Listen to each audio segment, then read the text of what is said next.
Marquee D.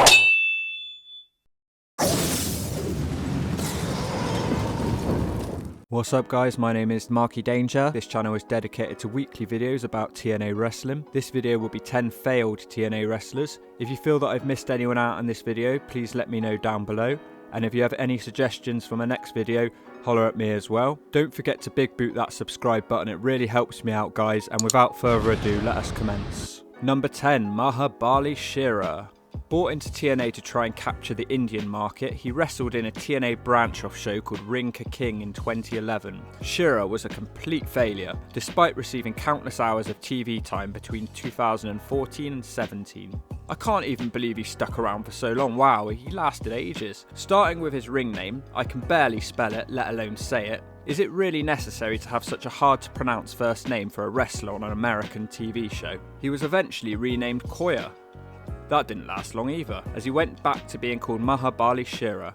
Also, him being Indian, English was not his first language, so his promos sucked, and he was completely green in the ring. He couldn't even wrestle. He had a great physique though. He was basically the Indian Rob Terry, and that's something we all strive to be someday. Unfortunately, he was pushed down our throats way too soon, without ever doing anything of note. He also did a cringy dance called the SHERA Shake, or was it the SHERA Shuffle? I can't remember. He tried to get fans to join in, and they would all get cringed out. It just looked ridiculous for a man of that size doing such a stupid dance. It looked like me on a Saturday night. Still, he's only 27, and he recently completed an NXT, so he may still have a future. But the fact is, he failed in TNA, and made a lot of fans change the channel. Number 9, Chris Melendez. This was like when TNA and WWE pushed one-legged wrestler Zach Gowen, except the twist here was Melendez was supposed to be a pro-American patriotic gimmick, as he was a real-life war hero. It was so one-dimensional and isolated people like me who were clearly not American. This is nothing against the guy. I totally respect everything he's been through, and that he can still wrestle on one leg. Problem was, he just wasn't very good. Unlike Zach Gowen, he wasn't very good at getting sympathy from the crowd. Granted, Gowen had Brock Lesnar to work with, Melendez just had Kenny King. But Melendez just seemed to keep winning against people that he had no business in beating. In 2015, he feuded with Eric Young, with the feud culminating in a match with Melendez's prosthetic leg on the line. And no, this was not Vince Russo booking. It was around this time that I stopped watching TNA regularly. Young won the leg and beat up the one-legged Melendez afterwards. It was an uncomfortable feud to say the least. Melendez left the company in 2016, but hey, at least he got his leg back from Young eventually. Number 7, ANARQUIA. Not much is known about ANARQUIA, except he sucked. One of the few wrestlers on this list who has not wrestled for the WWE. He came through Ohio Valley Wrestling, which had become TNA's developmental system. In 2011, he formed a faction called Mexican America with Hernandez, and 2 female wrestlers, Sarita and Rosita. This was another LAX ripoff, and they even had a remix version of their music for their theme. They managed to capture the TNA tag belts. However, ANARQUIA was supposed to be the mouthpiece of the group, just came across as a cheesy version of CHAVO GUERRERO. He even looked similar. He was a one-trick pony playing the evil foreign heel gimmick. They ended up feuding with Kink over tattoos of all things, and during the feud, in a tattoo parlour, ANARQUIA said he was scared to get a tattoo, despite his body being clearly covered in tattoos. So what were they drawn on with, a Sharpie? This all built up to Kink forcing ANARQUIA to get a tattoo, but it was never actually revealed what they did to him. What a waste of time. ANARQUIA left the company soon after, and hopefully washed off all his fake tattoos. Number 6, West BRISCO. Part of the legendary Briscoe wrestling family and the son of Gerald Briscoe, certainly shared none of the talent that his family had, and he seemed to be pushed just based on who his family were. Debuting in 2012 for TNA as a friend of Kurt Angle, he was immediately thrust into the spotlight. Angle pushed for West to get a TNA contract. He won the ill-fated gut check segment, where budding TNA wrestlers fought to win a contract. He beat a comparable scrub in Garrett Bischoff. He then inserted himself into the awful Aces and Eights feud for months, fighting them alongside the real stars like Angle and Joe. Briscoe then turned on Angle in a cage match on Impact. That's gratitude for you. And what was Briscoe's reasoning for doing it? He explained it a week later in what can only be described as an embarrassingly bad promo. He only had a few lines to say, but to quote West Briscoe, "It's because of you, Hawk Hogan." Briscoe looked like a greasy version of Edge with piss dripping down his face. maybe from part of an initiation from the Aces and Eights. He fought Kurt Angle at Lockdown in a cage, but even Kurt couldn't draw a good match out of this waste of space. He was eventually kicked out of the Aces and Eights by Bully Ray, probably because he couldn't beat an egg. He quietly disappeared from the company in 2014. Family links can only get you so far, Wes. Number 5, Orlando Jordan. Where do I start with Orlando Jordan? The former WWE US champ debuted at the start of the Hulk Hogan era in 2010, when TNA were hiring any ex-WWE talent that was going. He was immediately beating Samoa Joe and pissing TNA fans off. He was given a big entrance. He was lowered down from cables and he was wrapped in road sign tape. Sounds like two parts of Owen Hart's gimmick combined. God, I feel bad for Owen making that comparison. Jordan portrayed an openly bisexual wrestler, but there was no need for him to squirt cream all over his body, which quite frankly looked disgusting and made me question why I was watching. His feud with Rob Terry went nowhere, and neither man was over. He then formed a comedy tag team with Eric Young, except nobody was laughing, except my friends. At me, for watching this crap. Jordan now resides in Australia. Sounds like the US had enough of him. He would have been higher on this list, but he didn't stick around with TNA for that long. Thank God. Number 4, Murphy. Murphy.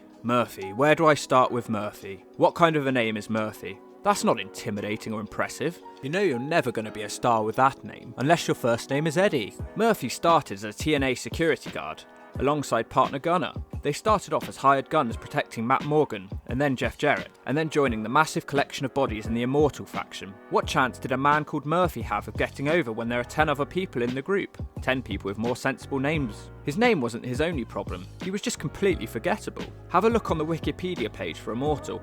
He's not even listed as a member. Trust me, he was there. Looking like a cheap version of Sean O'Hare with a gelled up receding hairline and bland attire, I just couldn't work out what the man called Murphy got so much stream time for. I understand enhancement talent is needed, but he constantly got involved with feuds without actually doing anything of note, and he was eventually kicked out of TNA when he lost a loser leaves town match to Rob Terry of all people. There was a segment after the match where Hulk Hogan and Eric Bischoff threw the whole match under the bus saying how bad it was. Felt a bit bad for Murphy. Number 4, Rob Terry.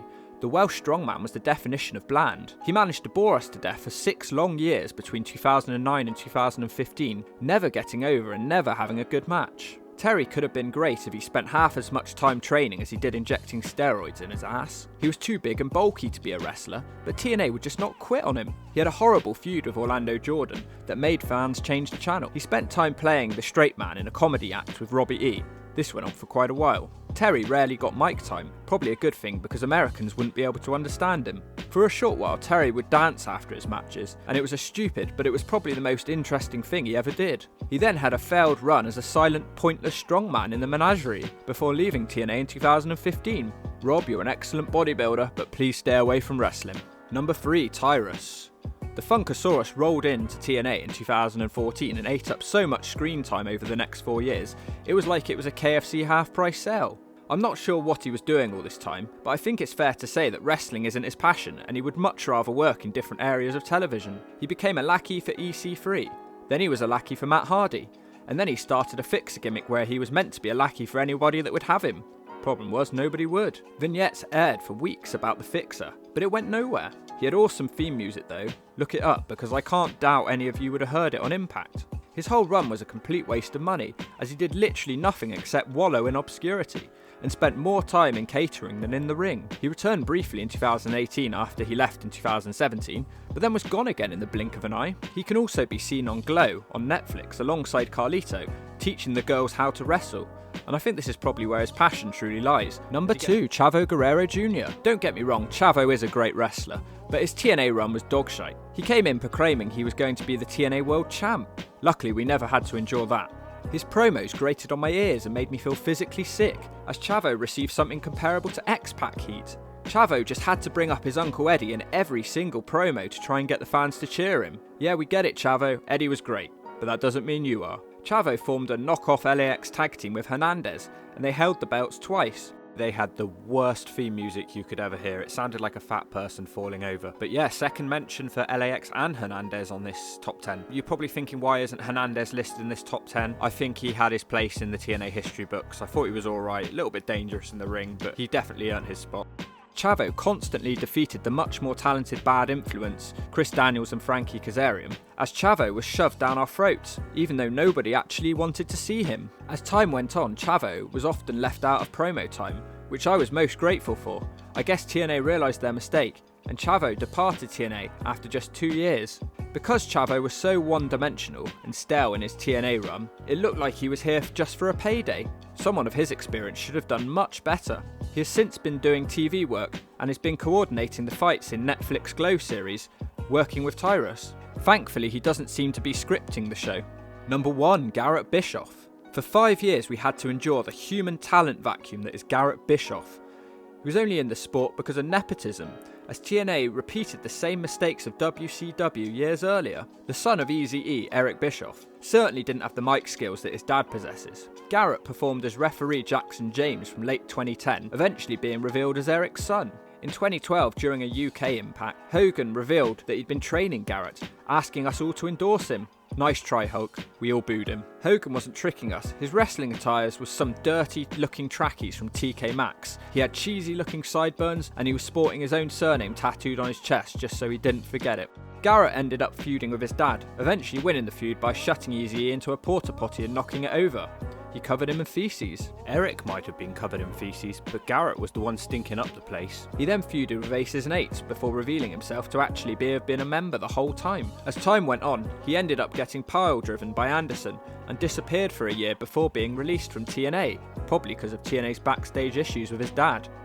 Good. Garrett and Wes Briscoe were similar, but Garrett received a lot more opportunity, wins and promo time with the wrestling legends, who he didn't really deserve to be getting. What did I enjoy most about Garrett's run? Well, when it ended, of course.